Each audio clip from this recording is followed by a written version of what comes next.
Assalamualaikum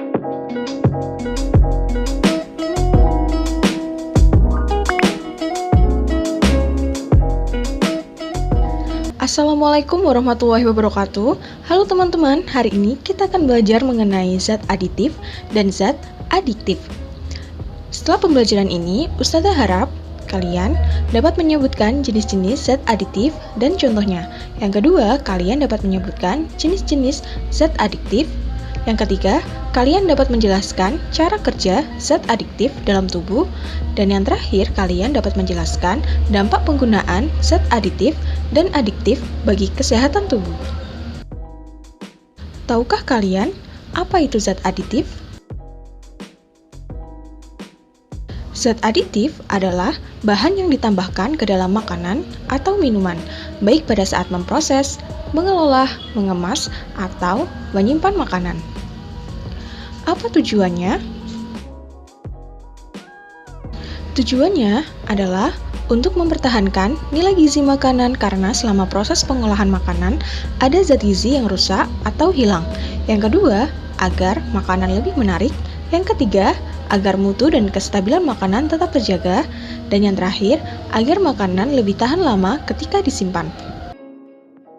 Berdasarkan fungsinya, zat aditif dikelompokkan menjadi beberapa macam, di antaranya pewarna, pemanis, pengasam, penyedap, pengemulsi, dan pemberi aroma. Sedangkan berdasarkan sumbernya, zat aditif dibedakan menjadi dua. Yang pertama, zat aditif alami dan zat aditif buatan. Berikut adalah beberapa contoh dari zat aditif alami. Yang pertama, pengasam. Pengasam dapat diperoleh dari jeruk nipis. Yang kedua, pemanis. Pemanis dapat diperoleh dari gula pasir atau gula tebu, gula kelapa atau gula jawa, gula aren, dan madu. Yang ketiga, pengawet. Pengawet dapat diperoleh dari bawang putih dan garam dapur. Yang keempat, pewarna. Pewarna dapat diperoleh dari wortel untuk mendapatkan warna orange, kemudian dari kunyit untuk mendapatkan warna kuning, dari daun suji untuk mendapatkan warna hijau. Yang kelima, pemberi aroma. Untuk mendapatkan aroma secara alami dapat digunakan daun jeruk nipis. Yang keenam, penyedap. Penyedap secara alami dapat diperoleh dari garam dapur, bawang putih, dan cabai merah.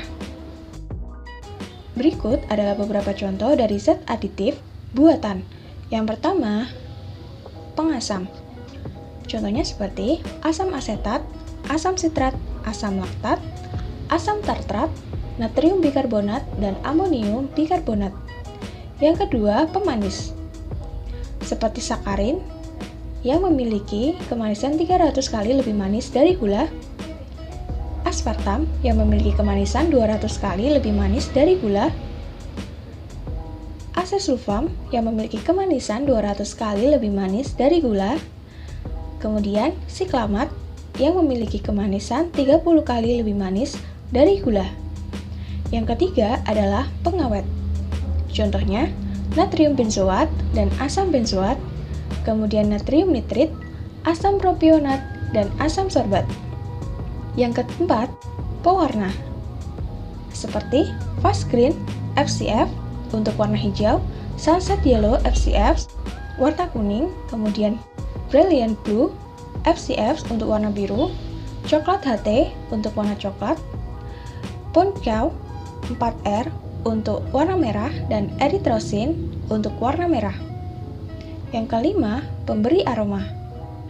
Seperti etil butirat untuk rasa buah nanas, metil butirat untuk rasa buah apel, oktil asetat untuk rasa buah jeruk, amil asetat untuk rasa buah pisang, butil asetat untuk rasa buah murbe, etil formiat untuk rasa buah rum, dan propil asetat untuk rasa buah pir. Yang keenam, penyedap. Contohnya seperti monosodium glutamat. Ini adalah penyedap yang sering kali kita dengar atau biasa disebut dengan MSG. Kemudian ada guanacin monofosfat atau GMP dan ianosin monofosfat atau IMP. Lantas, bagaimana pengaruh zat aditif pada kesehatan tubuh? Ternyata, zat aditif yang digunakan secara berlebihan dapat menyebabkan gangguan pada kesehatan. Yang pertama, penggunaan pemanis buatan secara berlebihan dapat mengakibatkan kerusakan otak. Yang kedua, penggunaan pewarna sintesis atau pewarna buatan dapat menimbulkan hiperaktif pada anak-anak. Yang ketiga, penggunaan formalin dan boraks dapat mengakibatkan gangguan sistem saraf dan pendarahan di lambung. Yang keempat, penggunaan pewarna rodamin B dapat mengakibatkan gangguan fungsi hati. Dan yang kelima, penggunaan asam benzoat dapat mengakibatkan memicu serangan asma. Tahukah kalian apa itu zat adiktif? Zat adiktif adalah zat-zat yang apabila dikonsumsi dapat menyebabkan ketergantungan atau adiksi, atau ingin menggunakannya secara terus-menerus, atau disebut dengan ketagihan. Zat adiktif dibedakan menjadi 3. Yang pertama, narkotika. Menurut Undang-Undang RI Nomor 22 Tahun 1997, narkotika adalah zat atau obat yang berasal dari tanaman atau bukan tanaman, baik sintetis maupun semi-sintetis, yang bisa mengakibatkan penurunan atau perubahan kesadaran, hilangnya rasa nyeri, dan dapat menimbulkan efek ketergantungan. Narkotika sendiri dibedakan menjadi beberapa golongan. Yang pertama, golongan 1. Golongan 1 ini berpotensi sangat tinggi menyebabkan ketergantungan. Tidak digunakan dalam pengobatan, contohnya adalah heroin, kokain, dan ganja. Kemudian golongan 2. Golongan 2 ini berpotensi tinggi menyebabkan ketergantungan. Dapat digunakan dalam pilihan terakhir pengobatan, contohnya adalah morfin, petidin, dan metadon. Dan yang terakhir adalah golongan ketiga. Golongan ini berpotensi ringan menyebabkan ketergantungan. Digunakan dalam pengobatan, contohnya adalah kodein. Zat adiktif yang kedua adalah psikotropika. Menurut Undang-Undang RI Nomor 5 Tahun 1997, zat psikotropika adalah zat atau obat selain narkotika baik secara alami maupun sintesis atau buatan yang berpengaruh secara psikoaktif melalui susunan saraf pusat yang mengakibatkan perubahan mental dan perilaku. Psikotropika sendiri dibedakan menjadi beberapa golongan. Yang pertama, golongan 1. Golongan ini berpotensi sangat kuat menyebabkan ketergantungan. Tidak digunakan sebagai obat, contohnya adalah ekstasi. Kemudian, golongan 2. Golongan 2 berpotensi kuat menyebabkan ketergantungan. Sangat terbatas digunakan sebagai obat, contohnya adalah amfetamin dan metamfetamin. Kemudian, golongan 3. Golongan ini berpotensi sedang menyebabkan ketergantungan. Dapat digunakan sebagai obat, misalnya amobabital, buprenorfina, dan katina. Kemudian yang terakhir adalah golongan 4. Golongan ini berpotensi ringan menyebabkan ketergantungan. Dapat digunakan sebagai obat, misalnya obat penenang dan obat tidur. Jenis zat aditif yang ketiga adalah zat psikoaktif lainnya. Contohnya adalah kafein. Kafein ini biasanya terdapat pada kopi dan teh. Efek konsumsi kafein berlebihan dapat menyebabkan jantung berdebar kencang, pikiran sulit untuk fokus, gemetaran, insomnia akut, panik secara berlebihan, dan perasaan sangat sensitif. Yang kedua adalah nikotin. Nikotin biasanya terdapat pada rokok.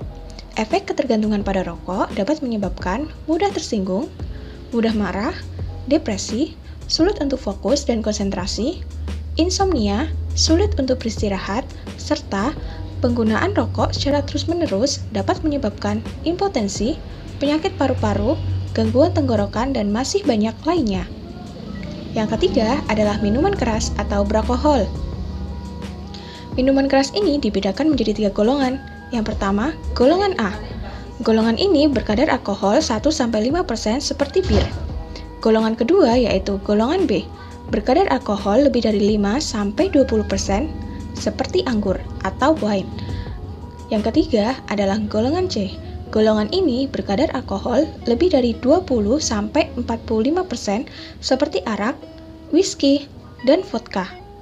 Konsumsi minuman keras dengan kadar alkohol tinggi dapat menyebabkan ketagihan, bahkan ketergantungan sehingga meningkatkan resiko kerusakan jantung, hati, pankreas, bahkan sampai meninggal. Selesai sudah kita belajar mengenai zat aditif dan zat adiktif. Semoga bermanfaat. Wassalamualaikum warahmatullahi wabarakatuh.